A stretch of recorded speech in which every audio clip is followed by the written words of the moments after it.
Wakes up in a cold sweat after not making a video essay in a year. Jet the Hawk Tua! This video contains spoilers for the whole Sonic movie franchise, other spoilers for other things that I'll shout out at the time, and foul, stinky language. Viewer discretion is forbidden! This video was adapted from my Letterboxd review of Sonic 3, if that's any indication of what you're getting yourself into. Oh yeah, bring it on! I hate talking about the Sonic movies, and also the Mario movie by extension, because it feels like any thought I have is going to be parried with, but does the Sonic/Mario movie need to be more than just a popcorn thing? And it's like, one, I mean, no, nothing needs to be anything, I guess, but I would like that, and I don't think I'm alone in that feeling. Listen, if I had my way, Mario and Luigi wouldn't even talk except for their typical exclamations and maybe the Italian gibberish from the Mario and Luigi RPGs. Is that conducive to a legible film for all ages? Arguably not, but that's a tirade for another video, one that my friend Vivian and I have been threatening to make for ages. And two, they approach not being pure popcorn sometimes, and maybe I'm just looking for silver linings in something that I want to like, but if they're gonna go that far, they might as well go whole hog. Hedgehog. But that's just my opinion, and if you'll allow it, you're going to be subject to it for the next bit of time. You could call this a script doctor video, but the only doctoring I really do is half theoretical and half Dr. Frankenstein. If you know me, that probably tracks. And if you don't, hi, I'm Tucker, and I'm gonna talk about and around Sonic 3, the movie.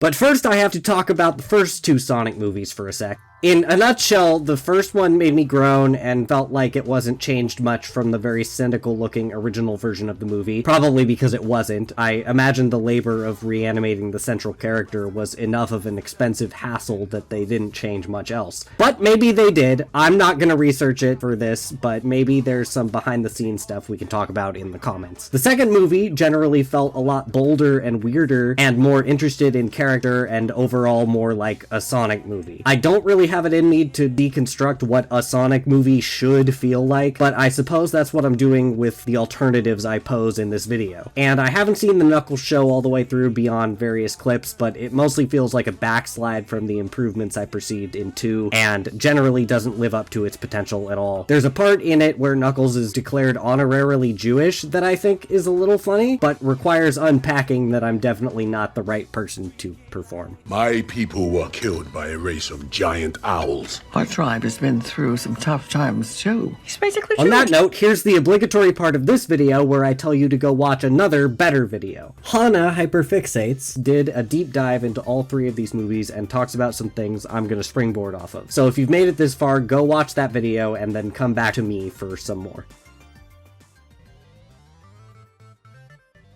Welcome back. In their video, Hana diagnoses a lot of things that are weird and clunky, and also stuff that works. In that spirit, I'm gonna address some things I haven't seen other people do before.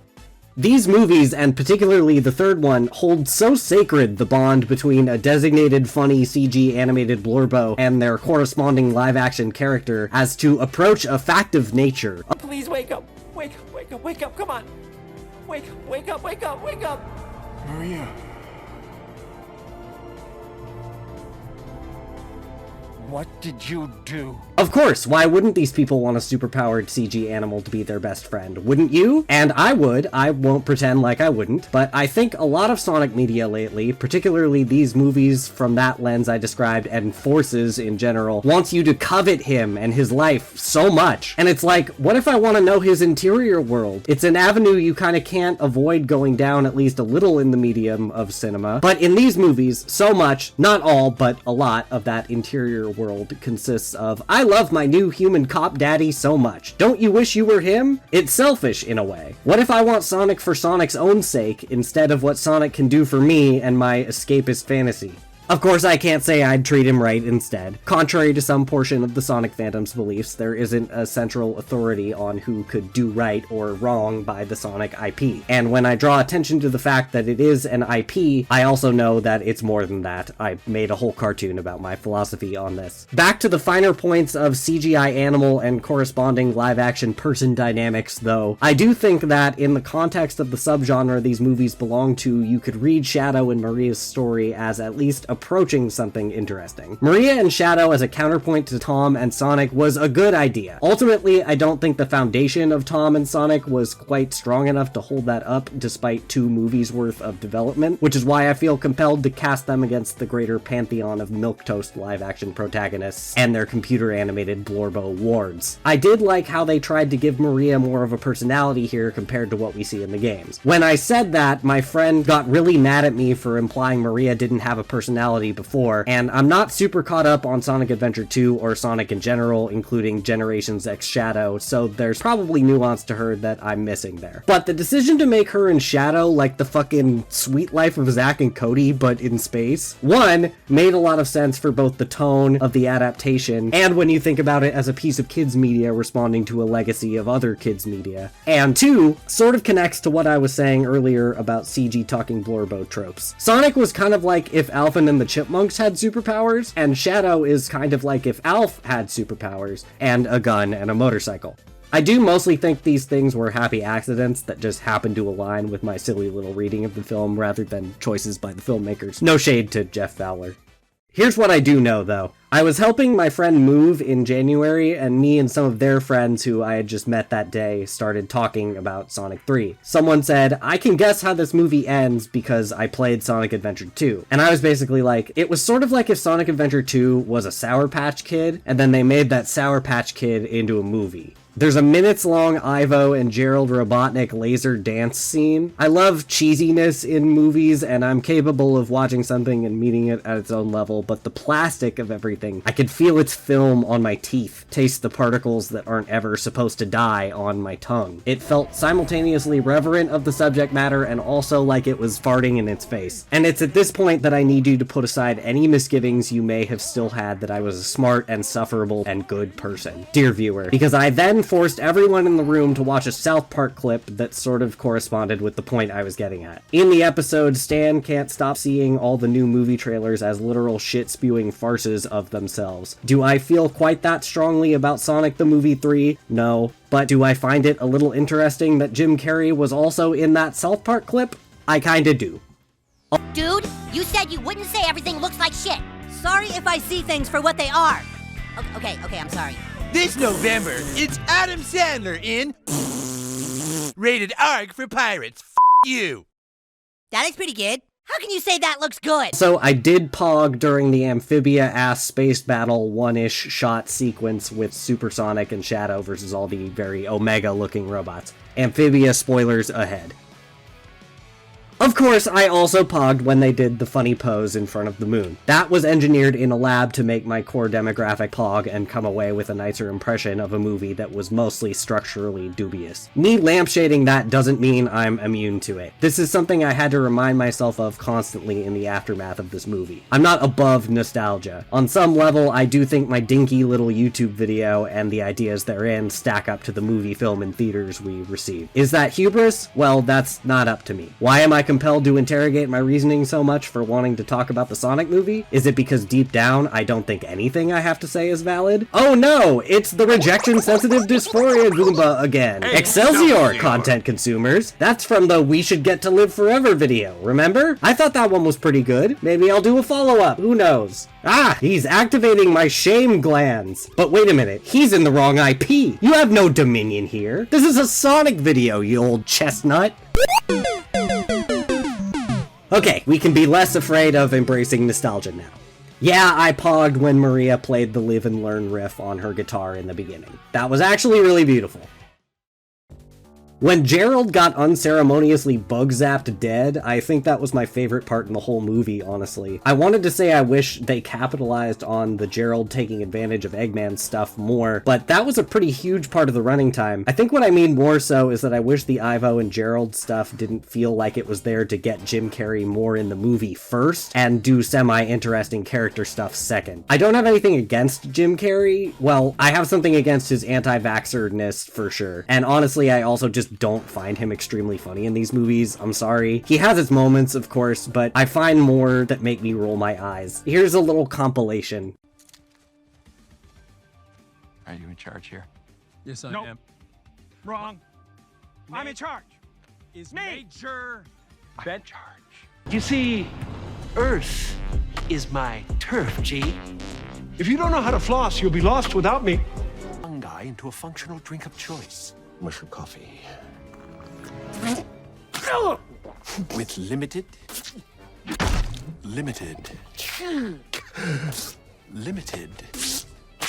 success. It's time to say goodbye to this piece of shiitake planet! Hey.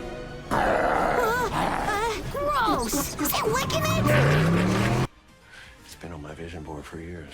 It's the law of attraction. Didn't you see the secret? Kaplooey. Kaplooey. Friends are open, honest, And vulnerable with each other. which means x squared times the hypotenuse of y squared divided by the absolute value of friendship equals dookie. Abandoned, betrayed, and weeping while you eat cake, which creates copious amounts of adipose tissue, and what some calloused individuals refer to as man boobs.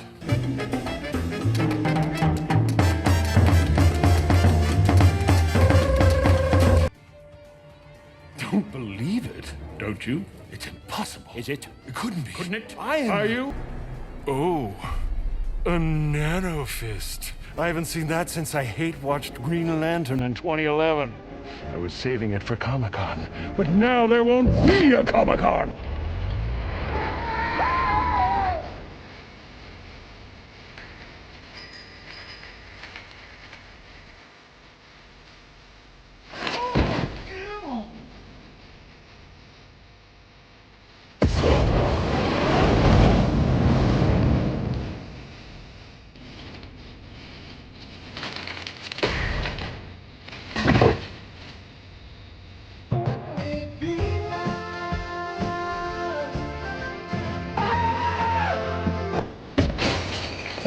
I was spitting out formulas while you were still spitting up formula. I was breastfed, actually. Nice. Rub that in my orphan face. Where'd you go, Hedgehog? I wasn't finished trauma dumping. Oh, also, originally my theory for movie 4 was that it was going to be Silver and Metal Sonic from the future, and they were going to double fist adapting parts of CD and 06, while also sort of doing a Terminator spoof with the whole thing, because like Killer Robot from the future, etc. And then they were going to shoehorn Amy in there too somehow, but that's too complicated even for me, so now I think they're going to do exactly that still, but with Amy taking Silver's role in that story. And then they'll probably never touch Silver or any of the 06 stuff at all. Or movie 4 could just sort of be a Heroes adaptation, or that could be movie 5, Metal Sonic's Return, but I can't imagine they wouldn't put a little bit of Shadow in movie 4, right? Like, it wouldn't just be a credit scene? I don't know, my head is spinning. Not unlike Sonic himself. Haha, we have fun here. On that note, though, if you were wondering more about what I would do with Sonic instead, this is the part where I go into that. Originally, this section of the video was going to be a lot more ambitious, with like original art and a whole presentation, but this year I'm trying to spend less time on stuff and be more spontaneous, and I'm already doing one elaborate animated series pitch video series for something that I'm more invested in than Sonic. No shade to Sonic, I just love my OCs. So to save myself a little energy, I'm going to adapt this more closely to the Twitter thread from which it was originally based, which I'll link in the description if you want to compare and contrast.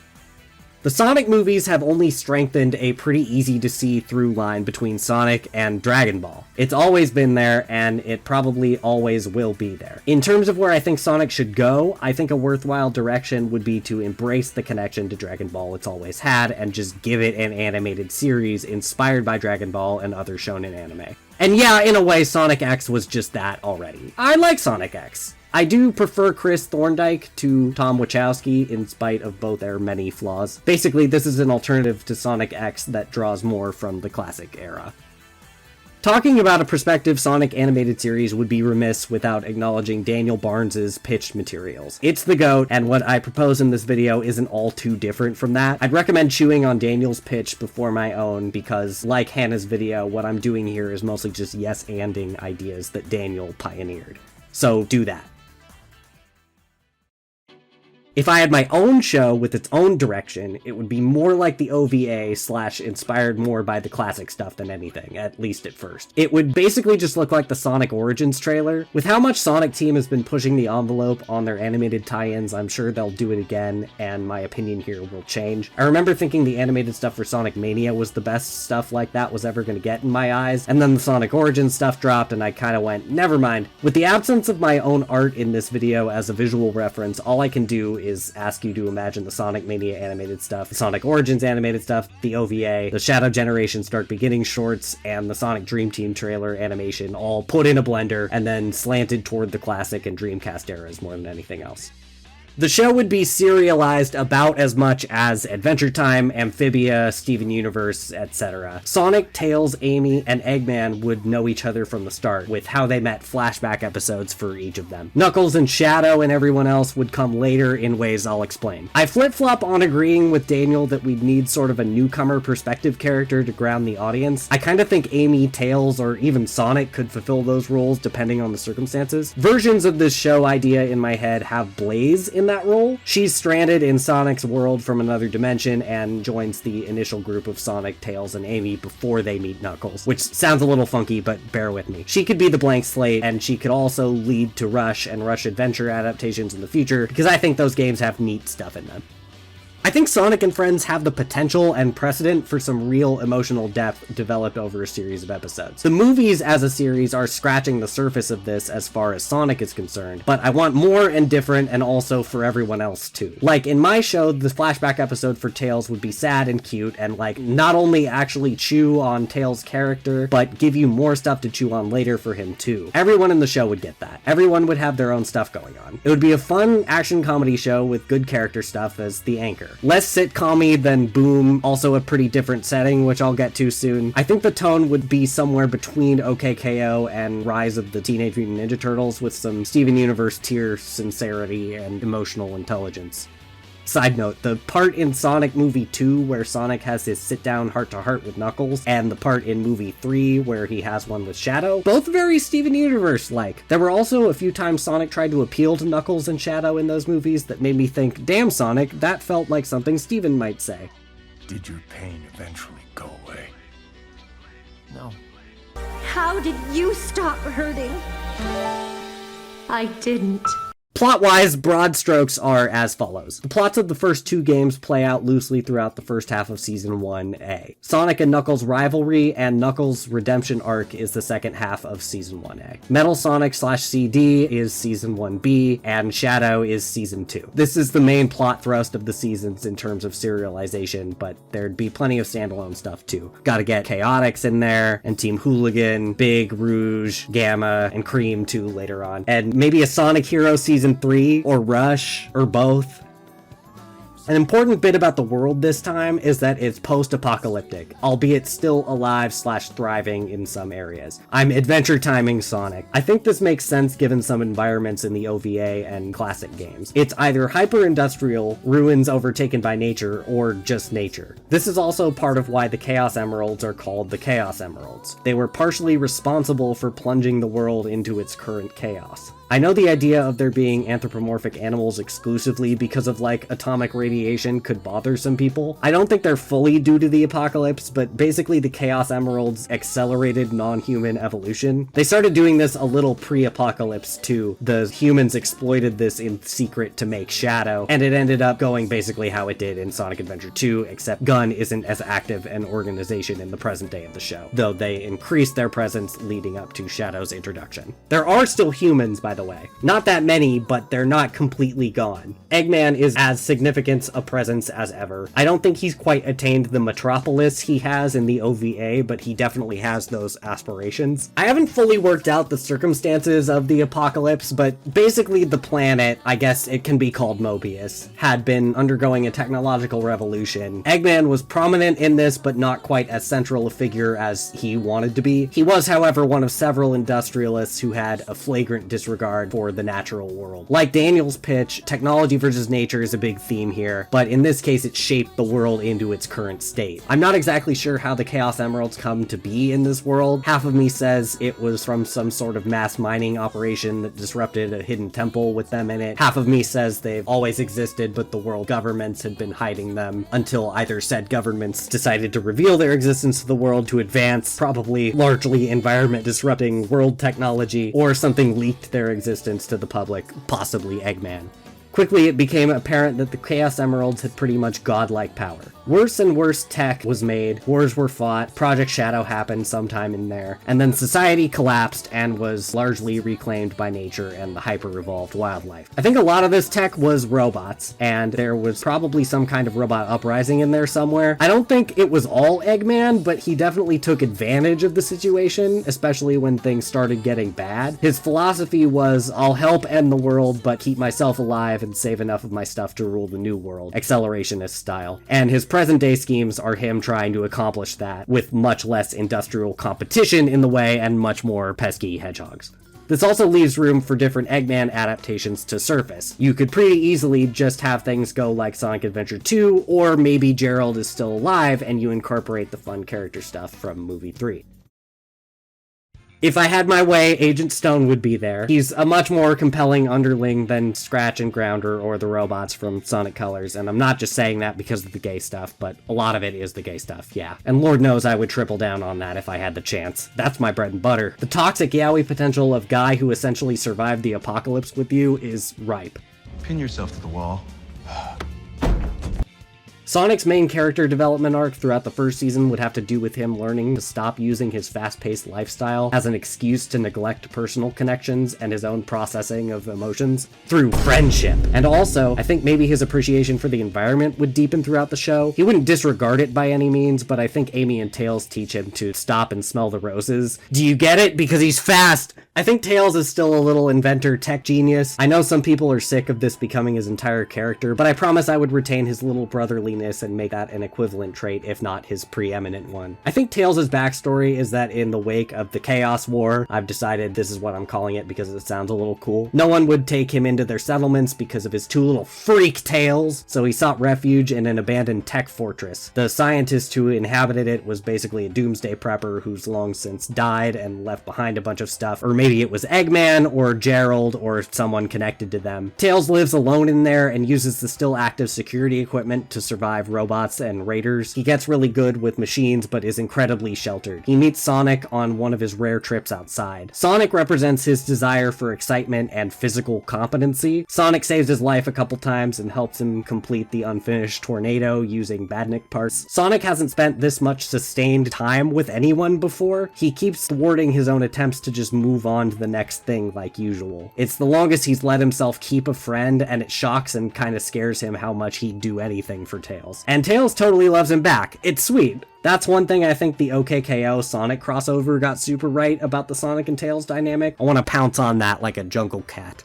I think Amy was doing her own thing for a while and saw Sonic do one cool thing one time and just became completely enamored. What shocks Sonic about Amy is that wherever he goes, she's bound to follow, no matter how many times he leaves or how abruptly. But he doesn't take that lightly or intentionally take advantage of Amy in any way. Tails and Amy aren't just his fan club. He's just as much of a fan of them and wants to keep them safe. He's not trying to be withholding with his affection, but he just doesn't quite know how to show it yet. I think there's potential story arcs where we could explore the toxicity of those dynamics. Part of Sonic is uncomfortable with the whole concept of friendship, at least at the start of the show. He's fighting the urge to run away forever. I love giving Sonic issues, man. By the time Season 2 starts, Sonic has already met a lot of people we're sticking around for, and has even started to community organize against the scourge of their planet's landscape. I would want to echo what Jeff Fowler, I think, said about Sonic never having met anyone with as much emotional baggage as Shadow, and that's really intense for him.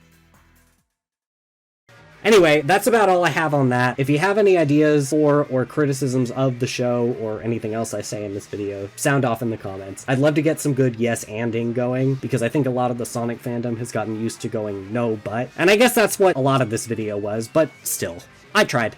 More cartoons always on the way, more video essays too. This year has already been really fucking hard. My life exploded in ways that I'll spare you the details of, and unrelatedly, LA not so spontaneously combusted. So I'm doing a lot of reorienting at the moment. The video essay docket for the foreseeable future looks like this. The rest of the Pigbog book videos, the Fiona and Cake video ASAP, a video about the Proto-Men, a video about OKKO, and whatever else I come up with in the meantime. Patreon has tons of behind the scenes and works in progress. I haven't updated for a while, but I'm going to regularly as soon as I can, and there's a huge backlog to come through. Please give me money to live. I'm 27 and living with my parents again and making videos about Sonic the Hedgehog, if you need some perspective on how anything helps. Pity me. Goodbye!